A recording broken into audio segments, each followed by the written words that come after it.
Hello student, welcome in online class of science. आज हमारा topic है कि धातु और अधातु क्या होता है, मेटल एंड नॉन मेटल क्या होते हैं। तो अब सबसे पहले हम लोग ये देखें कि इस पृथ्वी पर जीवों की उत्पत्ति यह सभी को पता है या बताया गया है आपको कि पृथ्वी पर जीवन की उत्पत्ति महासागरों से हुई है। ठीक, महासागरों से जितने भी जीव हैं या समुद्रों से जितने भी जीव हैं इनकी उत्पत्ति हुई है। अब जो आदिकालीन मानव था, यह आदिकालीन मानव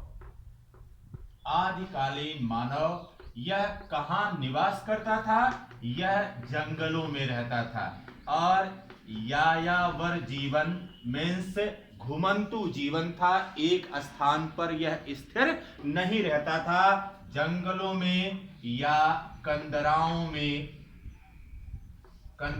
में यह निवास करता था। तो अब ये देखिए कि जब यह जंगलों में या कंदराओं में निवास करता था तो यह प्रारंभिक मानव मांसाहारी था। अब यह जानवरों का शिकार करने हेतु अथवा अपनी सुरक्षा इसके लिए किस चीज का इस्तेमाल करता रहा होगा? जब वो मांसाहारी था तो शिकार करने हेतु किस हथियार का इस्तेमाल करता था, या अपनी सुरक्षा करने के लिए किस प्रकार के हथियारों का इस्तेमाल करता था? तो यहां पर देखिए, यह या तो लकड़ी का इस्तेमाल करता था या तो पत्थर का इस्तेमाल करता था। तो यह शिकार करने हेतु, अपनी सुरक्षा हेतु लकड़ी या पत्थर का इस्तेमाल करता था। और पत्थर के विभिन्न प्रकार के औजारों का इस आदिकालीन मानव ने विभिन्न प्रकार के पत्थर के औजारों का निर्माण किया। लेकिन पत्थर के औजार के साथ दिक्कत क्या थी कि यह मुलायम होते थे, बहुत कठोर नहीं थे।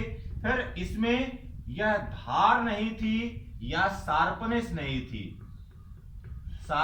नहीं थी कि बड़ी आसानी से यह जानवरों का शिकार कर सके, या जो भी यह शिकार करने के लिए जानवर मारते थे उनको यह काट पीट सके, आसानी से यह काम नहीं कर सकता था। फिर अगली चीज इसमें कमी थी कि यह लंबे समय तक नहीं चलते थे। इसका मतलब है कि जो पत्थर के औजार थे वह बहुत लंबे समय तक नहीं चलते थे, लेकिन विभिन्न प्रकार के पत्थर के औजारों का आदिकालीन मानव ने आविष्कार किया होगा, तभी वह जंगल में अपनी सुरक्षा कर पाता था और साथ ही साथ जंगली जानवरों का वह शिकार कर पाता था। अब यहाँ पर देखिए, जैसे जैसे सभ्यताओं का विकास होता गया या जैसे जैसे मानव विकास क्रम में आगे बढ़ता है, तो अब सबसे पहले जिस धातु का आगे की प्रक्रिया में अब यह धीरे धीरे मानव की सभ्यता का विकास चलता रहा। और सबसे पहले इसने क्या किया? सबसे पहले इसे तांबा या कॉपर, यह कहां पर मिला? या तो नदियों के किनारे मिला होगा, या तो उसकी कंदराओं में मिला होगा, या जहां पर वो रहते थे उन स्थानों पर कहीं इस तरह का एक धातु उनको मिला। और जब इसको पीट करके इन्होंने देखा तो यह पता चला कि पीट करके जब इसको हम देखते हैं तो यहां पर इसके आकार को बदला जा सकता है। फिर यह कठोर था। अगली चीज इसमें धार अच्छी प्रकार से बनाई जा सकती थी। तो अब इसने तांबे का उपयोग विभिन्न प्रकार के औजारों, विभिन्न प्रकार के औजार, फिर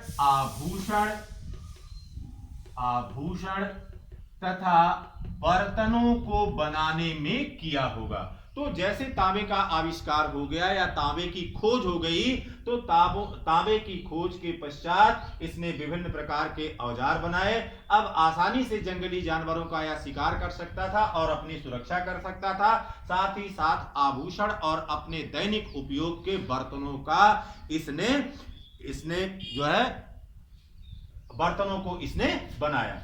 अब फिर देखिए, यह विकास की प्रक्रिया क्योंकि सतत चलने वाली प्रक्रिया है, यह रुकती नहीं है। अब धीरे धीरे क्या हुआ, धीरे धीरे फिर जाकर के यह अगले चरण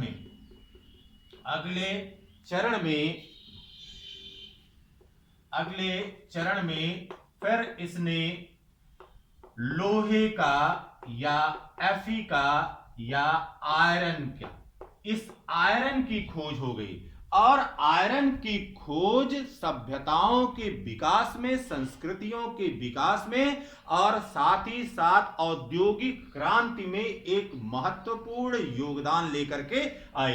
अब ये देखिए, लोहे की जब खोज हो गई तो इससे विविध प्रकार के युद्ध के औजार